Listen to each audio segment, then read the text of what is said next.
Woo! That was one hell of an episode. Holy crap. I haven't seen a cliffhanger like that since episode 7, literally, where Luke was hanging on that cliff just at the end there, and it left us for like 2 years. This episode was freaking sweet. I can't wait till we see the final finale, which comes on the 27th, a week and a half from now. They made this episode earlier because the Rise of Skywalker comes out on Friday, and they didn't want to have, clashing titles. Okay, let's get to the breakdown. So, the Mando is on his ship. Greef Karga appears on his dash and says, "Hey, I'm alive. I guess, we can call it even. The man who hired you is still here, and his ranks of ex-Imperial guards have grown. They have imposed rule over my city, which has impeded life and further growth." So basically, Greef just wants him out of there.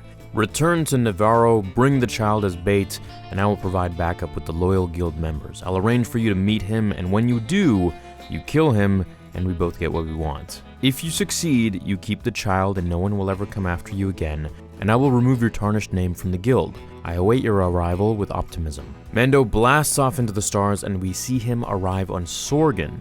Now you guys might remember this episode. This is where the Mando met Cara Dune. Cara Dune is in a dogfight with a Zabrak, which is the same species as Darth Maul. Basically, it's just like they're in a bar and they're just fighting each other for fun, for money. They're connected by the belt with a pulsing electric cord that stretches. She beats the crap out of him and wins the fight when he taps out. Now, if you didn't know, Cara Dune is played by Gina Carano. She's a professional fighter, so it's a bit of a nod to her as well as her powerful character. The Mando meets her and they link up. He says, "You looking for some work?" They break bread and he tells her of the job, where she denies it and she's like, "I have no interest in killing some crime lord." He says, "He's not some crime lord. He's Imperial." She immediately says okay and that she's in. They fly to Arvala 7 to meet with Kuil.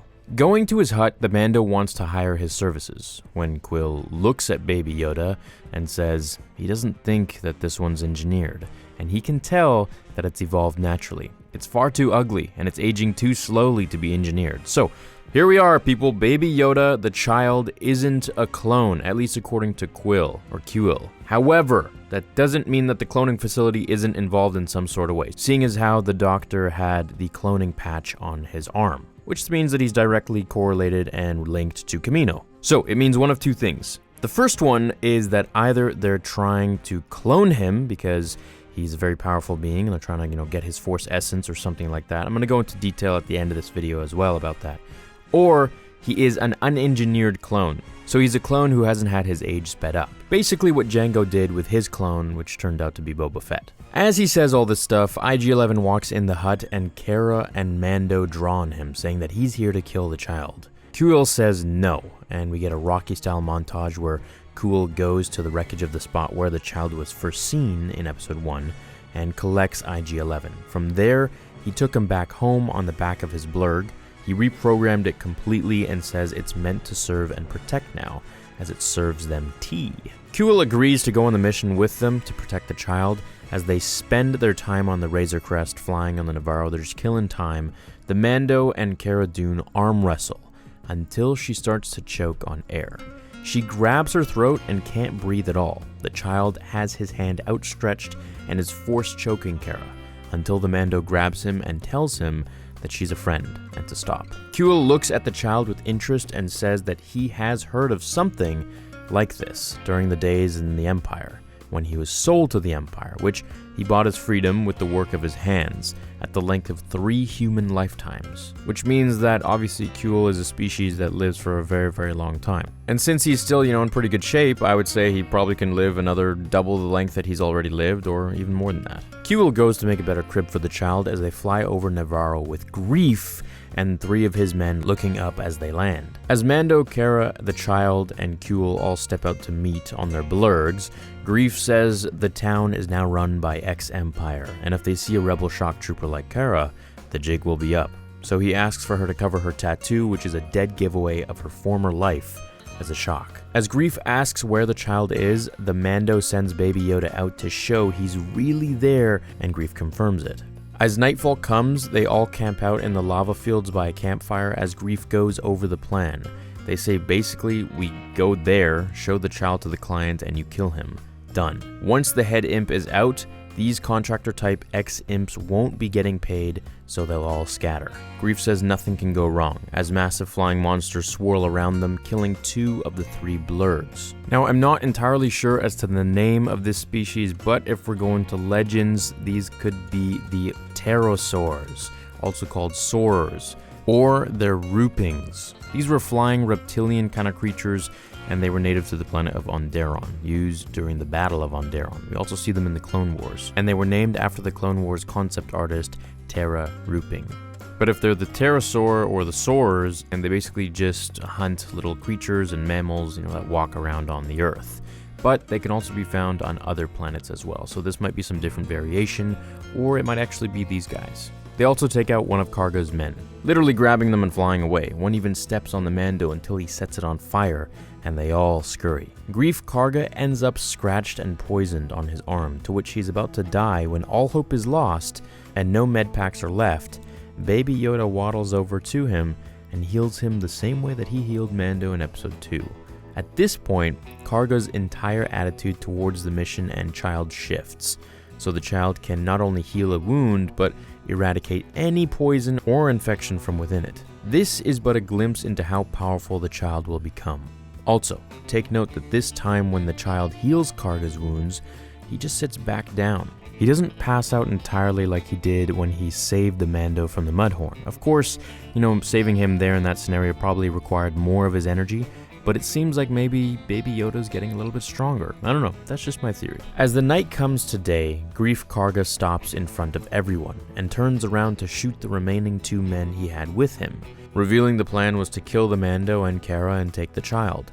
But after what happened last night, he couldn't go through with it. The Imperial client is obsessed with obtaining this asset, he says, and they both need the client dead. Greef wants him dead because he doesn't want any of the Imperials left in his city, and the Mando wants him dead because he just wants to live peacefully now, or at least go about his business without being hunted all the time with the child. So the Mando allows Greef Karga to cuff him and tells him to bring him in as his capture, and that he'll kill the client when the time is right. Karga tags along, and the plan is that she captured the Mando, and Karga brings it in along with the child. The Mando tells Kuil to go back with the child in his arms to the Razor Crest and fortify it, staying safe with IG-11 as nothing on the planet could break through the ship once locked down. Now, the Mando didn't allow IG-11 to come with them because he hates droids, because the droids during the Clone Wars, the Clankers, killed his parents. Kuil takes the child and they leave to their ways. Cara, Greef, and Mando to the client, and Kuil the opposite way to the ship. As they enter town, it's riddled, and I'm talking riddled, with stormtroopers and scout troopers. Entering the door leading to the client, the Mando walks through with his cuffed hands, and Karga says, "Look what I brought you," as promised. We see the client here once again, and he looks pretty upset. Rightfully so. He marvels over the new Beskar armor of the Mando as he sits there and says, "It is such a shame that Mandalore resisted the expansion. Compare Imperial rule to what is happening now. Look outside. Is the world more peaceful since the revolution? I see nothing but dead and chaos." He asks to see the child when Greef says, he's sleeping. And the client insists on opening it and saying, he's going to be very quiet when a trooper walks up to him and says something. The client says, "Excuse me while I have to take this very important call." He walks to the other side of the room, activates a hologram of Moff Gideon, who says, "Where's the child? You better check again." When a blaze of hell and fury, and I'm talking like blaster fire, is like just filling this place up with red lights, just wreaking havoc on everyone, killing the troopers, the client, and everything in its path. We then get to see outside a row of death troopers are lined up with stormtroopers falling in by the dozens as a sick-looking TIE fighter slows out of the sky and lands behind them. This TIE is a TIE Line starfighter, and out comes Moff Gideon himself. "Los pollos hermanos." The Mando radios Kuil saying get the heck off the planet they're boxed in, where the scout troopers overhear this on their comms and they get on their speeder bikes and just blast off. Now the Death Troopers, if you guys don't remember these guys, they are from Rogue One and they were only loyal to Director Krennic. So I guess they're still around and now loyal to Moff Gideon. This Moff obviously succeeded Moff Tarkin since, Tarkin died in the first Death Star. And pretty much every Moff is just a real bastard. They're real tough SOBs, you know what I mean? Death Troopers were the elite of the elite. They were like SEAL Team 6 of Stormtroopers. They were all extremely tall as well. At least in Rogue One they were. They were supposed to be like at least 6'6". Just very imposing and terrifying troopers, and hence their name. The Moff gets out and says, "Where's the child? It means more to me than you'll ever know." As we see Kuil running on the blurrg as fast as he can, making haste, jumping back and forth between Moff Gideon, the scout troopers, our heroes, and constantly the child and this and that, until finally the Mando keeps calling for Kuil and no response is made. Our worst fears are now confirmed. We see the child laying motionless on the ground as the scout trooper speeds up to him and swipes him up, revealing Kuil is dead. End of episode 7. And now we move on to episode 8, which is the season finale in a week and a half. Damn. This episode was heavy. This was more of a cliffhanger than episode 7 of the Skywalker saga, I feel like. I mean, what's going to happen to Baby Yoda? What's going to happen to the Mando, Cara, Greef?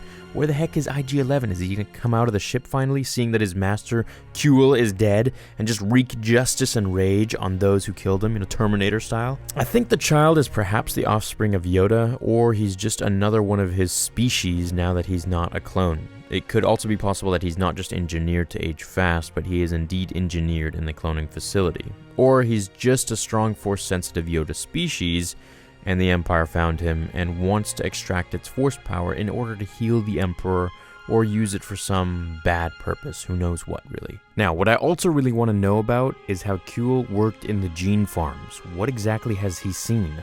And what are these rumors that he's heard about? Was it maybe Vader and Jedi and Sith and Force sensitives or Force users? Or is it something entirely different that the Empire was doing behind the scenes? Yoda can push things, he can pull things, he can lift things, he can choke someone, he can heal things. He is just all around powerful. And the fact that he was 50 means that he was born about 7 or 9 years or something like that before the Phantom Menace. I forgot the math that I did on this earlier, but he's born around that time. So it's like, where did he come from? Does he have something to do with Yoda? Obviously, he's a Yoda species. We don't know anything about Yoda. That's why, he's called Baby Yoda, is because we've only literally seen 2 Yoda species in Star Wars, and that's Yaddle, and Yoda himself. So this new little guy is just connecting the past and the present, the prequels and the originals, and it's just really bringing everyone together because it's just very nostalgic and it's cool, and it just makes you wonder, who is this guy? He's just so adorable, but so powerful and curious. So anyways, I hope our questions are going to be answered in the season finale next week on the 27th, but probably not, seeing as how season 2 is being filmed right now, so it's probably just going to leave us on an even bigger cliffhanger. Probably they'll release that one sometime next year, I'm guessing. So hope you guys enjoyed this. Have an awesome rest of your day, and I'll see you in the next episode. Until then, remember, the Force will be with you, always. Now, fulfill your destiny.